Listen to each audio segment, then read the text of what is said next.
That was, we come in here and round off these corners. When you sit on it, it doesn't cut your leg. Put a camera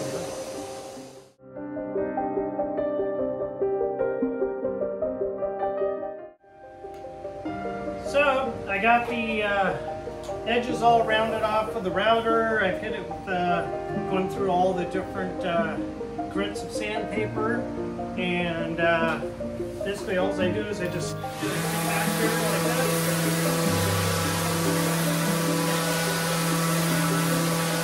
I made it look really fast and easy. It actually takes a long time. I go through every grit of sandpaper and take all the marks off the end from the saw cuts and everything, because when this is all done and I put my finish on here, I want this to just be a beautiful view into the end of the grain of these pieces of wood. So I do the ends all the way down the sides where your legs are going to hit. So yeah, it's coming right along. About ready to start the next one. I got this down to about 150. And then what I'm going to have to do is go through and probably can't see it, but there's big holes and crevices in here that I'm going to have to go in there. See those bad boys? So that's all going to have to be filled with epoxy. So I'll go in there and put a bunch of tape on here, fill those up with epoxy a few times, get it all nice and stable so there's no sharp edges and it looks nice, and then go back in and sand that off again, and then cruise on to the next step.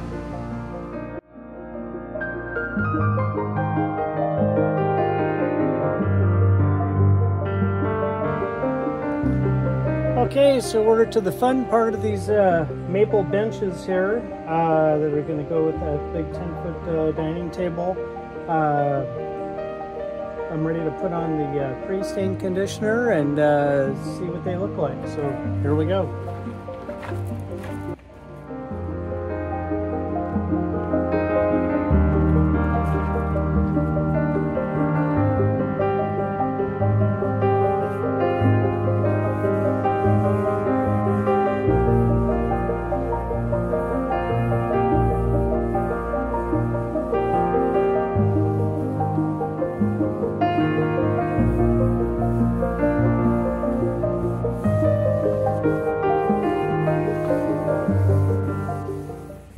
So there we go, just like Christmas. Got her unwrapped. Now I get to see all this beautiful grain. Had to fill in a big void here in the bench, but looking pretty good. So I'm gonna go grab a brush and get in here and brush all these live edges. These are pretty cool looking. Check that out.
This is the last step in a big job I'm doing for a friend of mine over in Zuncadia. And this is a 10-foot long slab of maple. Same slab I used to make that divided table and then the benches. So he's got two 5-foot coffee tables, a couple of 5-foot benches, and then this is going to be a 10-foot long dining table for him. And so just picked this up, had it dried. I cheated a little bit on this one. I had them use a surfacer over there to take any of the bowing and cupping out of this one for me rather than doing it on my router sled, just because this thing's so big and it's hard for me to carry and flip by myself. So got a little help on this one. I just hired him to do it. And so now my job is to get in here and sand out all the marks from the surfacer that they used and get it sanded down. I've got lots of epoxy work to do. I've got a big split down there, and hang on, don't get dizzy. And I got more down there as well.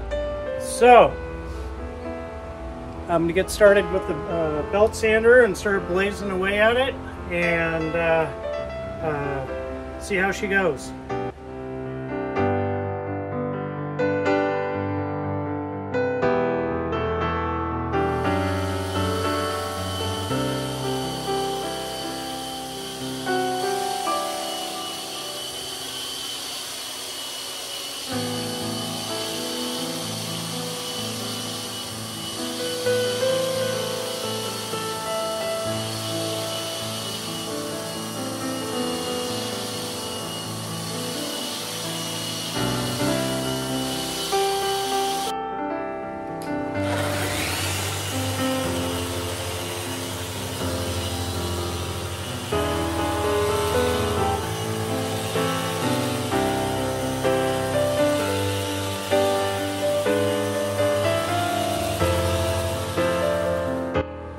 Okay, so got this sanded down to 150. This is the back side of this 10-foot maple dining table.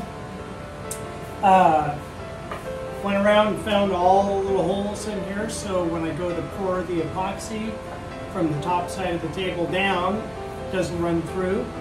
And so now the chore is flipping this thing over and cutting some bow ties that are going to go across these spans to prevent the cracks from spreading further. So that's it, it's on tap.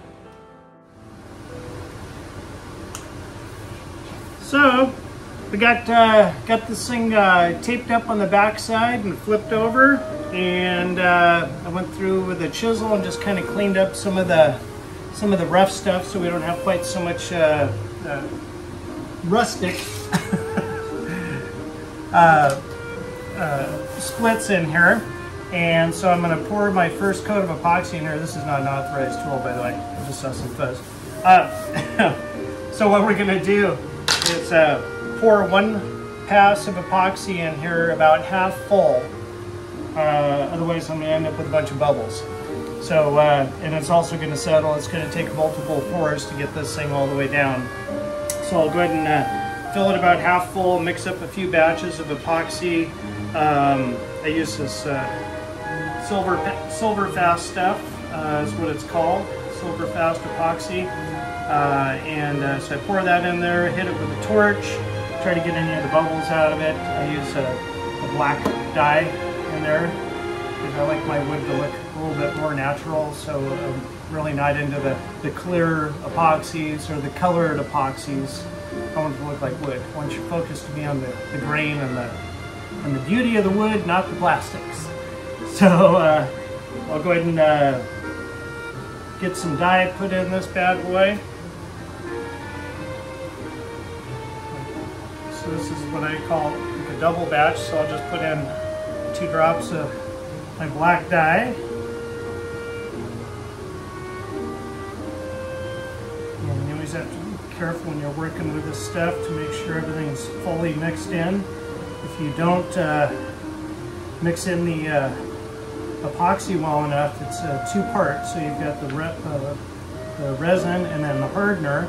And if you have any little bits of resin that didn't fully get mixed in with the hardener, they never dry. And when that happens, it's ugly, because then you got to go in there and scoop out this sticky, gooey syrup and get it all cleaned out again, and then go back at it. So that's a mistake you only make one time, right? So, so after I get done doing this, I always like to do a safety check. I'll take and pour this in here, and then I know that I don't have any leftover unmixed resin hanging out there. This stuff's expensive. It's about just over $2 an ounce. So when you see people doing these big river pours like I did not too long ago, I used 2 1.5 gallon kits in there, and it was $500 worth of epoxy that I was pouring for my very first attempt at doing a river pour. And talk about crossing your fingers and puckering up. That was scary. So, so what I like to do is get my first pass in here, and it does flow. I don't know if I position the camera to where you can see in this crack.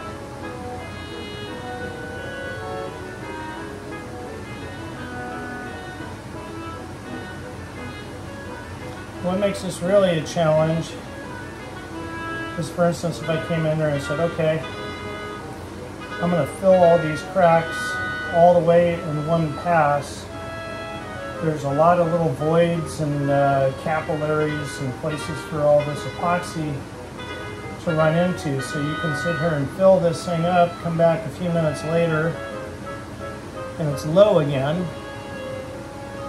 And then you fill it again, come back, it's low again. You can do that for a really, really long time. So I finally figured out that the best way to do this is give it a nice fill once and then walk away and just plan on having multiple trips.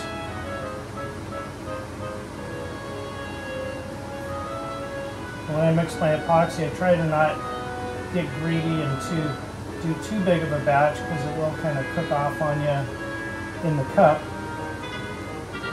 And the hardener hits the resin, it generates heat, and then starts to cure.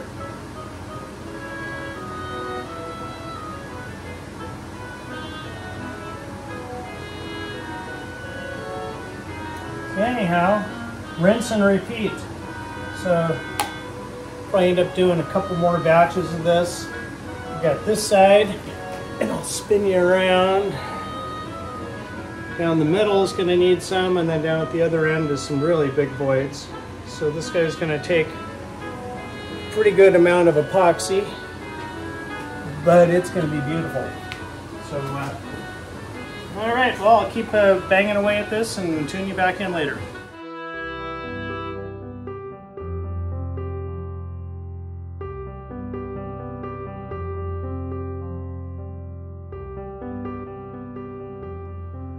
So I've got my initial epoxy fill done, and I got my CNC router out here. It's Shaper Origin, and I've already cut some of the bow ties already. There they are.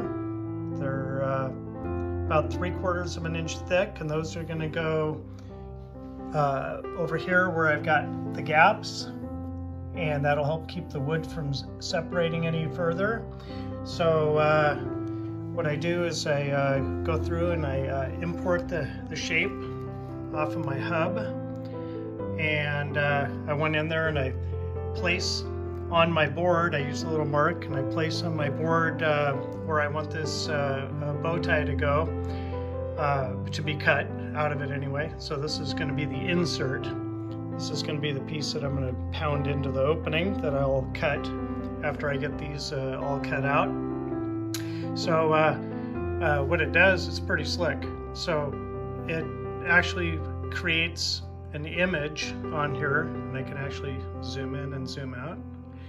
And all I do is turn this thing on, and I follow the little marching ants along here, and I just go 1/4 inch at a time, 3 times, gets me down to 3/4 of an inch, and that gives me my bow tie. And then what I do is, as you can see, I'm not going all the way through the board on these, so I'll throw this on my resaw, bandsaw, and I'll just trim right along here, and these will drop out like little keys. So that's the way this thing works. It's pretty slick. I'll go ahead and fire this up. So a little bit of wonky camera work here, but let's turn on the fan.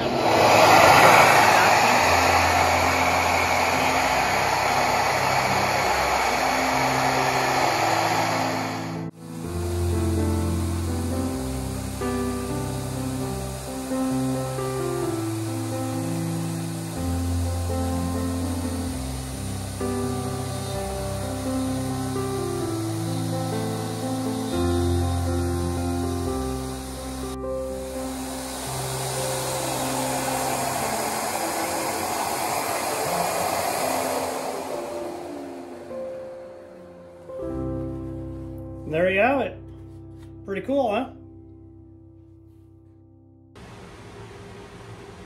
So I got this table all epoxied up and got it sanded down, cleaned up the edges over here, and kind of getting down to the final prep. I just got a little bit of a touch-up to do on epoxy right here. So now I'm going to start cutting out where these bow ties are going to go with my CNC router. So I've already got my image in here, and so I set it at 1/4 inch deep inside cut, a little bit short of full size, so I can kind of work my way out and then kind of get it to where this is going to be totally snug, where I have to beat it in with a mallet when I go to glue it in. So we're going to do 2 bow ties, one here and one right up here, and then do the same thing down there at the other end to prevent any more of the splitting. So good times. So I'll go ahead and fire this thing off.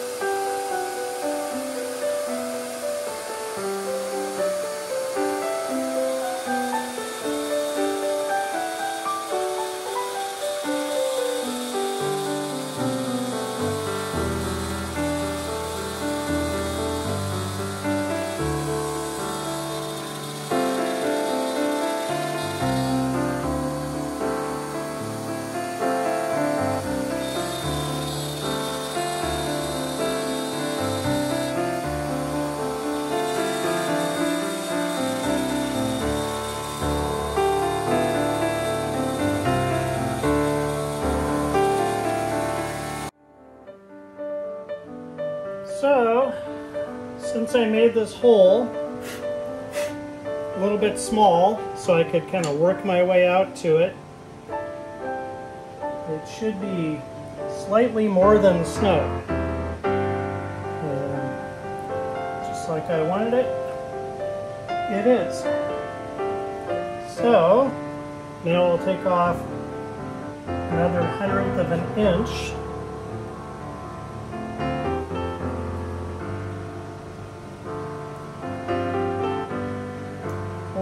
Grab a little sandpaper and work on this guy a little bit. Let's see with one of the other keys.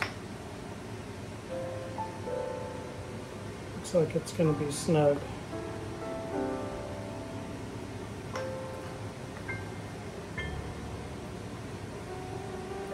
So I think this is going to be the guy here. It looks like I can sand in here just a little bit and smooth that in. So I'll pause the video for a little bit and come back after I get this smoothed off.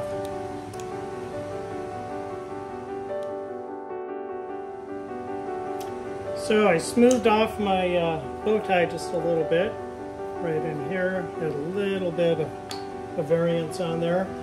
So my 2/1000ths of an inch inset was a little bit too much, so we'll take it down to 0.001 and carve her out a little bit again.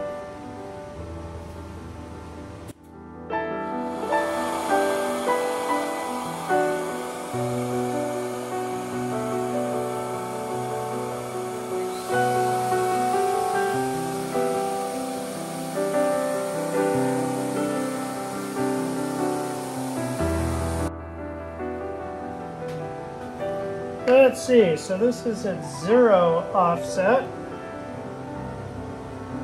and I'm thinking this is probably going to be the one. So I should be able to put some glue on there and beat that thing in there with a hammer. So let's give it a try.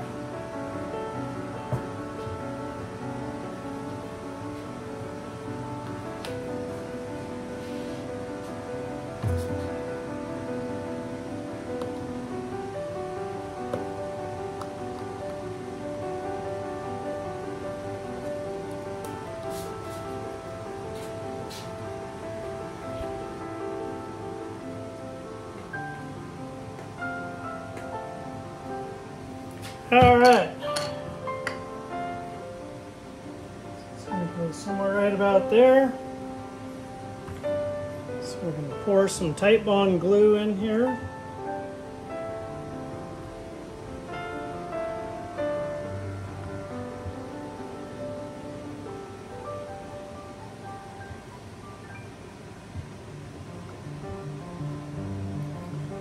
Too much is better than not enough. I want this glue to come up and seal up any gaps here. So I'll just put a little more on here.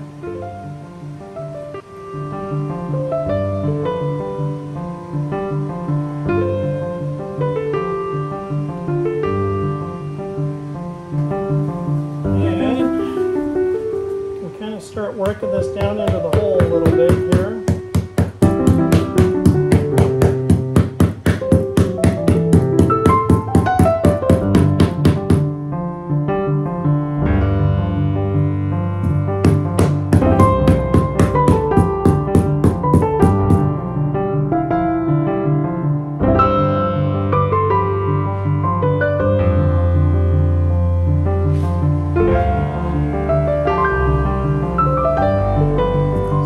You just need a bigger hammer.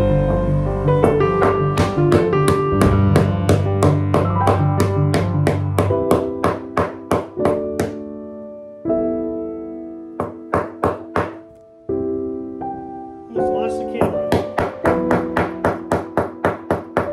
That would make you dizzy, right?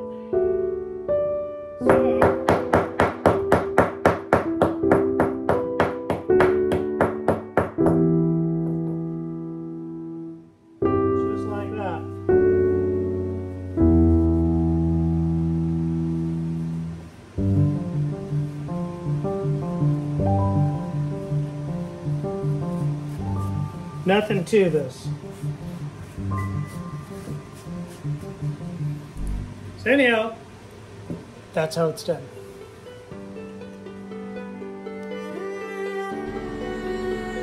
Okay, so I am ready to take a router to the edges of this thing. Got my epoxy in. Got my bow ties put in there, stop that bad boy split. This one out here in the middle, no big deal. It's going to be protected by bow ties at both ends, huh? So I just got these pounded in. Should be a thing of beauty, huh?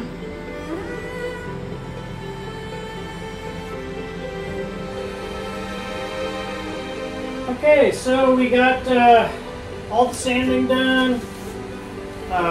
Took the epoxy part down to about 320. I'm just going to buff over the table lightly with the 320. Don't want to go much more than that, or the polyurethane won't stick very well.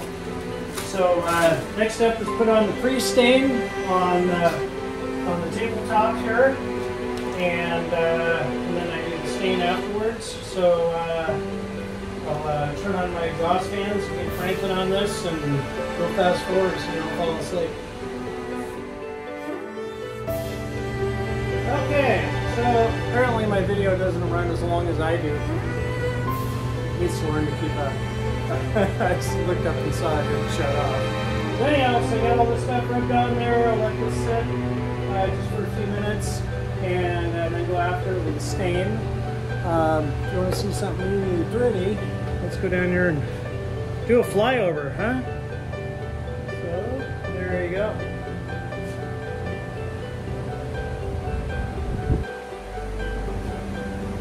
Brought to you by Wiggly Video Productions. So, there you have it. So, let that sit for a little bit and then put the stain on it. And meanwhile, I'll go ahead and get my paint sprayer set up to spray the polyurethane, and off we go to the races. Okay, back to Shaky Video Productions here. I got this thing handheld, but check this puppy out, huh? So I just got the stain on there.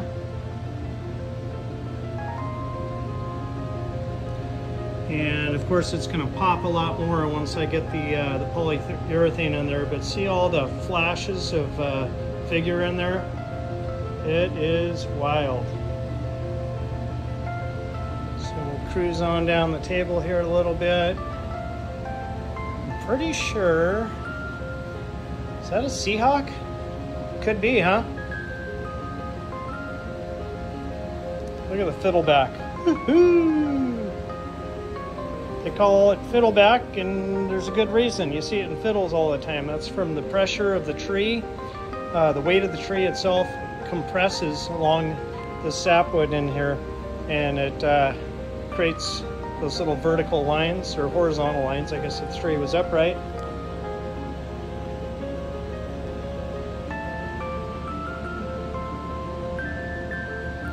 Pretty skookum, huh?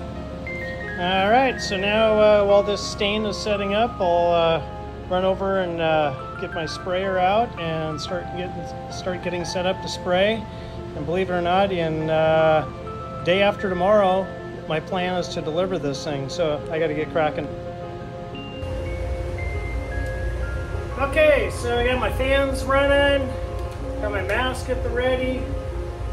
We're gonna spray the first coat of polyurethane on here, and I gotta wait probably 4 hours, come back in, recoat it, come back out in the morning and sand it down and get her nice and smooth again, and then throw on probably just one more coat, depending on how things look. If I have any imperfections or any kind of dust or anything gets on it, I may have to re-sand again and give it another shot. It's a little bit of a crapshoot. Polyurethane dries so slow, and any dust in the air, of course, I have lots in here, so I just kind of have to hope for the best. I don't have a spray booth, we'll spray it, make sure everything looks good, and more often than not, it works, or I wouldn't still be doing it this way. I've got a really good exhaust system here that pulls all the dust and all the crap out of there pretty well. So we can give this a shot and see how she goes.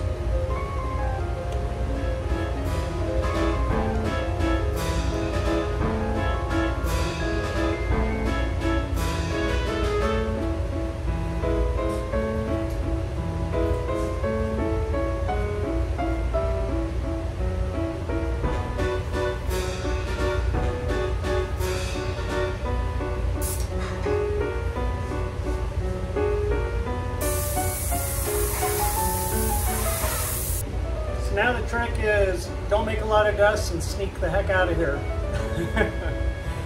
There's my first pass.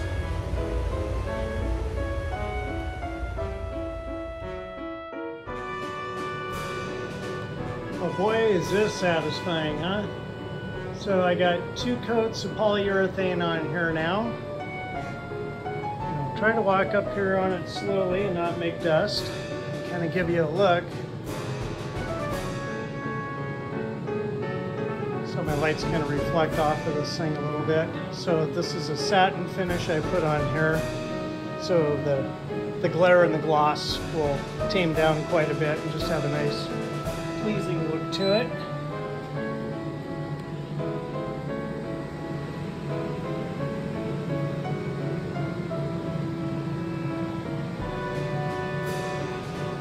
Pretty fun stuff, huh?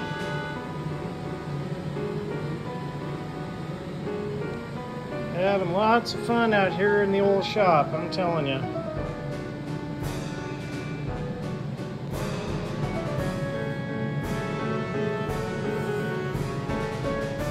This end down here is just crazy, isn't it? Look at that. Whew.